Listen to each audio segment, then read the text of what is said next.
Jumpa kembali di mata pelajaran PKN bersama saya Pak Niko.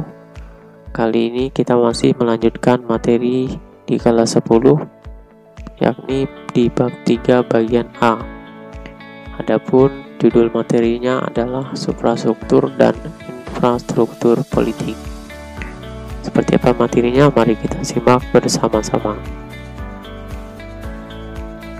Nah, ini adalah pemetaan materi di bab 3. Sudah saya sampaikan sebelumnya di video sebelumnya ya. Kemudian ini pemetaan materi pertemuan kali ini ada 4 topik yang akan kita pelajari ya: pengertian sistem politik, suprastruktur politik, infrastruktur politik, dan pemberhentian presiden. Oke, kita lanjut.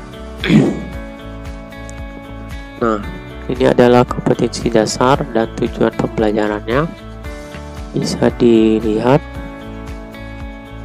tujuan pembelajarannya diharapkan dapat atau mampu menganalisis fungsi dan peranan lembaga negara, mampu memahami bagaimana Undang-Undang Dasar mengatur sistem pemerintahan presidensial dan seperti apa proses pemberhentian seorang presiden dan atau wakil presiden. Oke, kita lanjut ke sistem politik.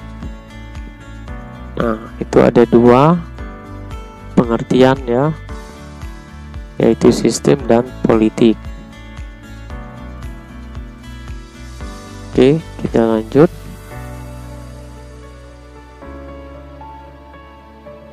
Nah, secara umum sistem politik Indonesia dapat diartikan sebagai keseluruhan kegiatan politik di dalam negara atau masyarakat, yang mana kegiatan tersebut berupa proses alokasi nilai-nilai dasar kepada masyarakat, kemudian menunjukkan pola hubungan yang fungsional. Itu sistem politik Indonesia. Nah, kita akan lihat juga ciri khas dari sistem politik, yang mana itu yang menjadi ciri yang membedakan dengan sistem sosial. Ada 4. Yang pertama, daya jangkaunya luas ya. Kemudian kontrol yang bersifat mutlak, memiliki hak membuat keputusan, kemudian keputusan tersebut memiliki kekuatan legalitas. Oke, kita lanjut. Suprastruktur politik, yaitu mesin politik resmi di suatu negara dan merupakan penggerak politik yang bersifat resmi. Ada MPR, ada DPR, DPD, Wakil Presiden, sama Presiden ya, Mahkamah Agung, Mahkamah Konstitusi, Komisi Yudisial, dan BPK. Itu suprastruktur politik. Nah, ini ada skematik suprastruktur politik ya, ada yang kedudukannya di pusat sampai ke daerah.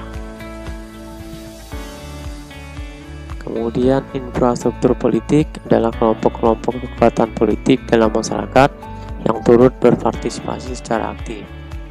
Nah, contohnya itu partai politik, kelompok kepentingan, kelompok penekan, media komunikasi politik.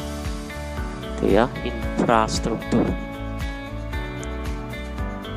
Kemudian pemberhentian presiden dalam ketatanegaraan. Jadi kedudukan presiden dalam sistem pemerintahan presidensial ini sebenarnya sangat kuat ya kedudukannya. Jadi sistem ini dimaksud untuk menciptakan pemerintahan yang stabil dalam jangka waktu tertentu atau fixed term office period. Nah, presiden dapat diberhentikan dalam jabatannya apabila ia melakukan pelanggaran hukum secara tegas yang diatur dalam Undang-Undang Dasar. Nah, presiden dan wakil presiden dapat diberhentikan apabila terbukti melakukan pelanggaran hukum seperti pengkhianatan terhadap negara, korupsi, penyuapan, tindak pidana berat, atau perbuatan tercela, dan apabila terbukti tidak lagi memenuhi syarat sebagai presiden dan atau wakil presiden. Nah, pemberhentian presiden dan atau wakil presiden ini menurut undang-undang harus melewati 3 lembaga negara suprastruktur tadi, yaitu DPR, MK, dan MPR. Kita lihat peranannya, DPR melakukan penyelidikan dan mencari bukti-bukti. Kemudian Mahkamah Konstitusi mengkaji dari segi hukum dan landasan yuridis. Selanjutnya MPR yang akan menjatuhkan vonis politik apakah presiden diberhentikan atau tetap memangku jabatannya. Oke, demikian materi kita pada pertemuan kali ini. Semoga apa yang saya sampaikan bermanfaat. Salam sehat, salam Pancasila.